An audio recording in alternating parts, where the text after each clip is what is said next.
and gentlemen of the press,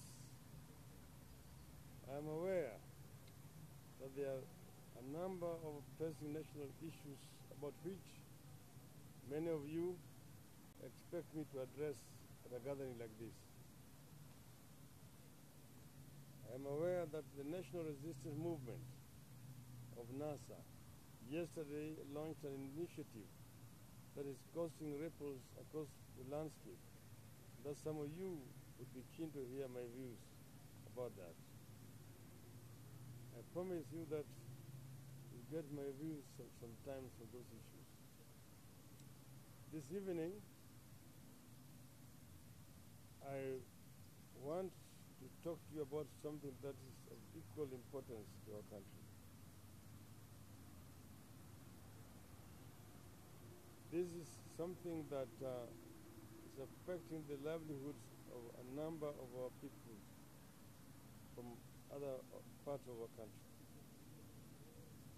Inclusion rather than exclusion is at the heart of our policies as NASA. The issue on my mind today is the continued subjugation of the Ma and other pastoral communities in our country. 2 days ago, the Ma community in Laikipia County experienced what last happened only to their ancestors in the colonial Kenya. Estimates indicate that the Ma community of Laikipia had at least 300 heads of their cattle shot dead and tens of hundreds wounded by Kenya police on grounds that the herders had ventured into the private ranches in search of pastures. This sad incident came against the backdrop of a severe drought that had seen the pastoralist community in the region lose thousands of goats, sheep, and cattle. Of course, the whole world knows what livestock means to the Ma community in particular and pastoralists in general. That single emaciated cow, goat, or sheep that means nothing to non-pastoralist communities in Kenya is equivalent to a matatu, rental or commercial house, a bus, or a plot of land that other communities value as source of survival. To the Ma and all other pastoralist communities, the cow, the goat, the sheep, or camel, taken for granted and viewed as a nuisance by other communities, the equivalent of a university degree that all other Kenyans do everything to attain. Shooting dead those animals is the equivalent of burning or cutting down of coffee or tea plantations in central Kenya and the Rift Valley, or setting aflame to acres of sugarcane plantations in western Kenya and Nyanza, and sinking hundreds of fishing boats in Nyanza, Turkana, and the coast. It amounts to economic immobilization of the pastoral communities. Nature and our Creator bless different parts of this country, different sources of economic sustenance. The cow, the goat, the sheep, the camel mean the difference between poverty and prosperity among the pastoral communities. To destroy them, to show contempt and utter disregard for these communities. It is cynical, immoral, heartless, and outrightly unacceptable. For the Ma of Samburu and Laikipia to have over 300 of their herds of cattle slaughtered, not by some foreign invading force or the foreign settlers and ranchers that we occasionally blame for such misfortunes, but by members of the Kenya Police Service is as callous as a regime can be. It is the most open display of impunity and utter disregard for the livelihoods and survival of long marginalized communities.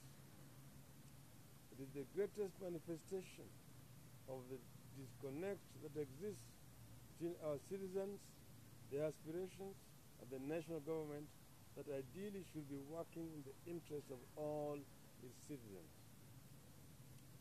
The last time this kind of insensitivity happened to the Maasai community was in the 1900s, the early 1900s, when the British colonial authorities, with interest in the Laikipia Plains, confiscated at least 5,000 herds of cattle and burnt more than 5,000 huts and grain stores to make the Maasai give space.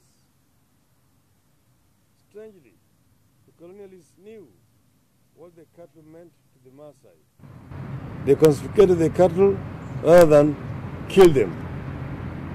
Kenyan police, on the other hand, killed the cattle in a show of utter contempt of the community's way of life.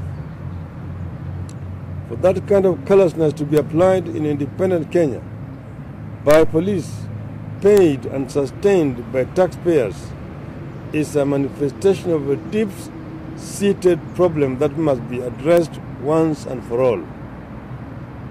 We therefore demand that President Uhuru Kenyatta and his government pay the herdsmen at prevailing market rates for their livestock that were killed by police 3 days ago.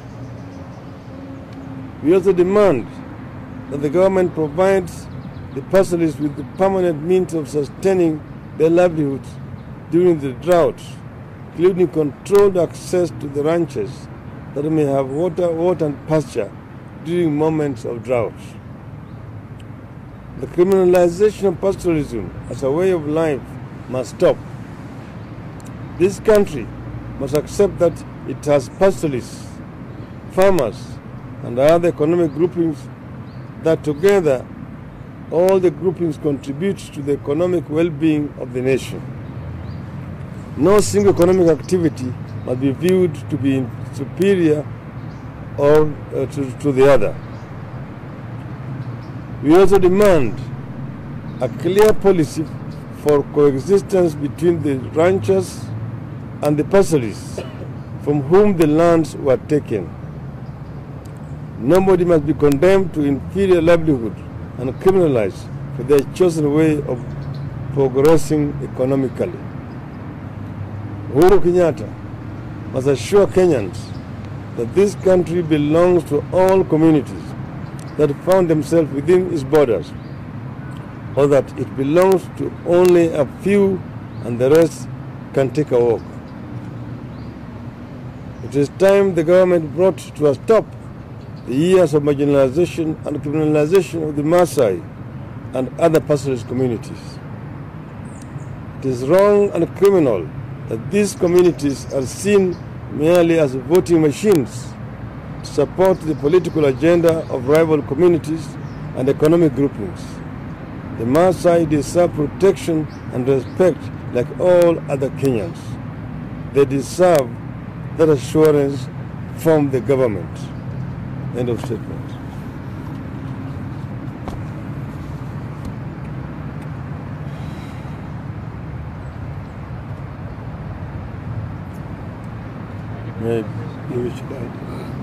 I'd like to ask my colleagues here. Maybe a question? Mine, I just want to repeat what I said yesterday, is that my heart really does bleed for the Maa nation. It is very sad that a very peaceful community can be subjected to such heinous crimes. I want to call upon all the Maasai people from Marsabit, Samburu, Narok, Kajiado, all the way to Rombo, to resist this kind of regime. Before the late Gaiseri died, he passed a gazette notice, literally militarizing the place where we've occupied for centuries. And now, this regime has continued, and the aim is really to destroy our people. And now a lot of them are saying, oh, the Maasais no longer have someone to defend them. We are united as a Maasai. And I want to thank the Right Honorable Raila Amolo Odinga for standing firm with the community And this is why I want to appeal to my brothers and sisters and tell them,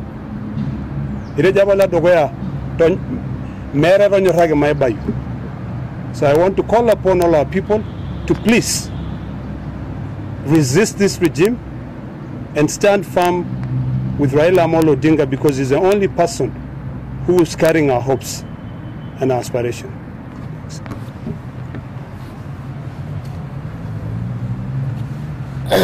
It's really very, very painful as the former member of parliament in Laikipia to see the government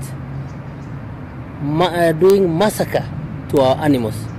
And I want to assure the Maa community, whether we are in parliament, whether we are out of the parliament, we must stand as a community, and we are ready to fight for this cause, because a cow is our livelihood. This means that this government, since the gazettement of those areas that dangerous and disturbed by the late Ngaiseri on 2016 on November, we have lost more than 20,000 cows. It's not only 400 cows. And this is livelihood. We have been talking about it, but this government is giving us a debt here. I want to thank our Honorable President Raila Amolo Odinga, who is standing for this community. But as a community, as my colleague said, we will unite all together to fight for our right. And I want to tell the Maa fraternity, stand up for your right. Stand up and unite, and let us fight for our rights. Thank you. I think may I be very, very brief. Our message to the government is that as a Maa community, we are united. And our message to the government is enough is enough. We are ready to bite the bullet to make sure that our animals are safe and our people. It has come to a point whereby we can't digest anymore, and it is very, very, very uncouth for a tanker to go killing our animals instead of them dealing with Al-Shabaab. And I'm very happy at least the Right Honorable is here with us and standing firm with us, and we are solidly behind him. And our message also to the government, they look for other alternative means of solving these problems than killing our livestock. Because that's our land in the first place. They know how the land went to the Muzungus back in 1904. They twisted Olonana, and we are telling them that is our land and we are going nowhere. The government should come in between us and the Muzungus, and we look for solutions of how we could access those ranches. Even if it's at a fee, we are ready to pay. But killing our animals should stop. Thank you.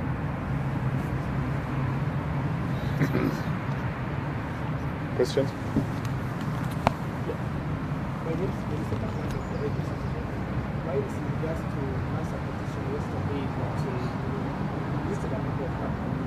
Yes, but it's relevant. Not for this. Focus. I just wanted to get your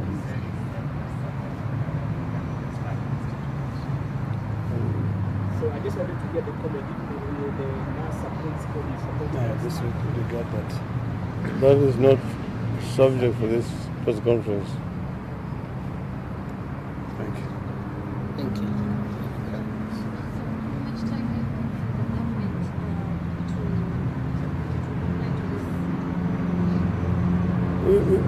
Give them what kind of time? We want them to do this immediately. Look at how much time we are giving the government. We ask the government to move with speed to compensate these people.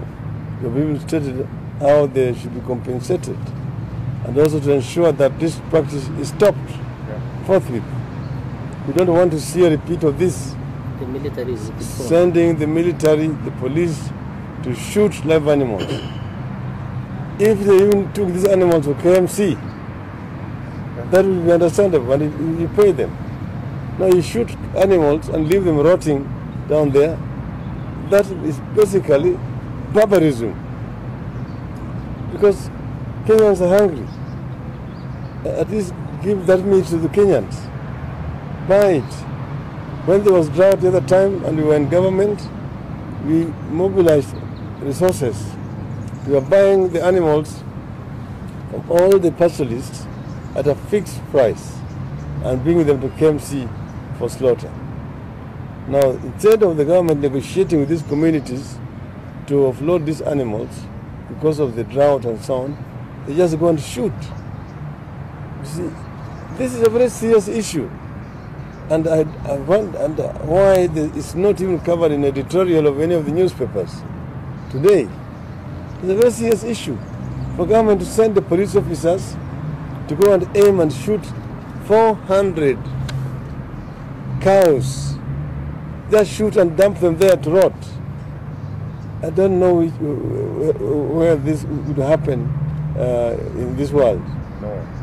It does not happen in a civilized society. It can only happen in Republic of Kenya.